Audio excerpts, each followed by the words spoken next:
കൂട്ടുകാരെ, എൻ്റെ പേര് ഇവാ ഫെബിൻ. ഞാൻ സെന്റ് ജോൺസ് LP സ്കൂൾ പാലാവേലിൽ പഠിക്കുന്നു. നമുക്ക് കൊച്ചേട്ടന്റെ കത്ത് വായിച്ചാലോ?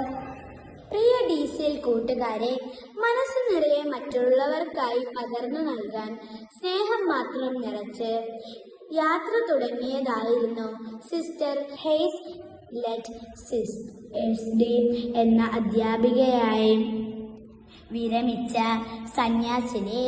എന്നാൽ ഡ്രൈവർ സ്വിച്ചിട്ട് അടയ്ക്കേണ്ട ബസിന്റെ ഓട്ടോമാറ്റിക് വാതിൽ അടയ്ക്കാതെ വേഗത്തിൽ മുന്നോട്ടു പോയ ബസ്സിൽ നിന്നോ സിസ്റ്റർ റോഡിലേക്ക് തെറിച്ചു വീണു. ഗുരുതര പരിക്കുകളെ അതിജീവിക്കാനാകാതെ നമ്മോട് വിട പറഞ്ഞു. കോതമംഗലം കോഴിപ്പിള്ളിയിൽ വെച്ചുണ്ടായ അപകടത്തിലാണ് ഈ കഴിഞ്ഞ വർഷം ഊന്നുങ്കൽ ലിറ്റിൽ ഫ്ലവർ ഹൈസ്കൂളിൽ നിന്ന് വിരമിച്ച് നിരവധി മേഖലകളിൽ സജീവ ശുശ്രൂഷ ചെയ്തു വന്ന നല്ല അധ്യാപികയായ സിസ്റ്ററിന് ഇന്നലെ ജീവൻ നഷ്ടമായത്. കാഞ്ഞിരപ്പള്ളി സെന്റ് മേരീസ് ഗേൾസ് ഹൈസ്കൂളിലെ അധ്യാപക സമൂഹത്തിന്റെ പ്രസരിപ്പായിരുന്നു. ഏവർക്കും പ്രിയങ്കരിയായിരുന്ന സ്വപ്ന രാജേഷ് ടീച്ചർ 10Cയുടെ ക്ലാസ് ടീച്ചറും സ്റ്റാഫ് സെക്രട്ടറിയും സഹ അധ്യാപകരുടെയും വിദ്യാർത്ഥികളുടെയും മാനേജ്മെന്റിന്റെയും അഭിമാനവും ആഹ്ലാദവുമായിരുന്ന സ്വപ്ന ടീച്ചർ ഇന്നലെ നന്നായി പഠിപ്പിച്ച് എല്ലാവരെയും സന്തോഷിപ്പിച്ച് വീട്ടിലേക്ക് പോയതാണ്. പതിവ് പോലെ ഇന്ന് രാവിലെ സ്കൂളിലെത്തണമെന്ന പ്രതീക്ഷയിലാണ് പ്രിയപ്പെട്ട ടീച്ചർ പോയത്. എന്നാൽ വീട്ടിൽ വെച്ച് പെട്ടെന്ന് ഹൃദയാഘാതം ഉണ്ടാവുകയും ജീവൻ നഷ്ടമാവുകയുമാണ് ഉണ്ടായത്.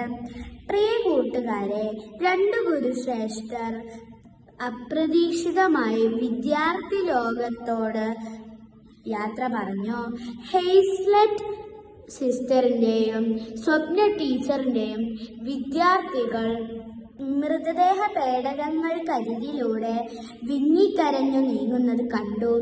വിദ്യാഭ്യാസ ലോകത്തിന്റെ ഏറ്റവും വലിയ സൗഭാഗ്യം എന്താണ്? ഫുൾ A+ വാങ്ങുന്നതോ കലാതിലകമോ പ്രതിഭയോ ആകുന്നതോ ആണോ?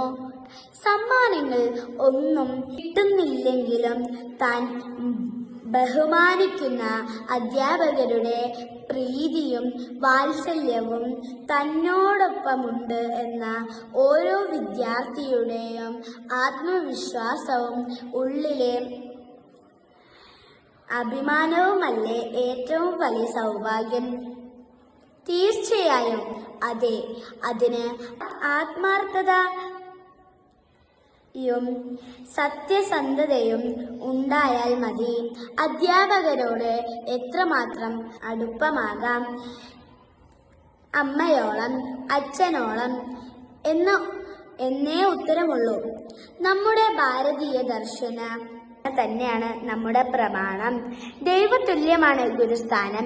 ഗുരുത്വം എന്ന മഹാകൃപ വിദ്യാർത്ഥിയിലേക്ക് വർഷിക്കാൻ ഉള്ളിൽ വെളിച്ചമുള്ള ഗുരുവിന് മാത്രമേ കഴിയൂ.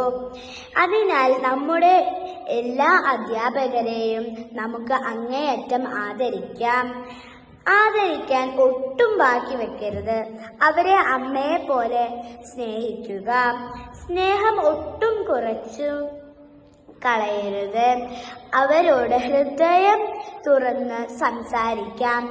മറ്റൊരു അവസരത്തിലേക്ക് മാറ്റിവെക്കരുത്. പിന്നീട് അവസരം കിട്ടിയെന്ന് വരില്ല.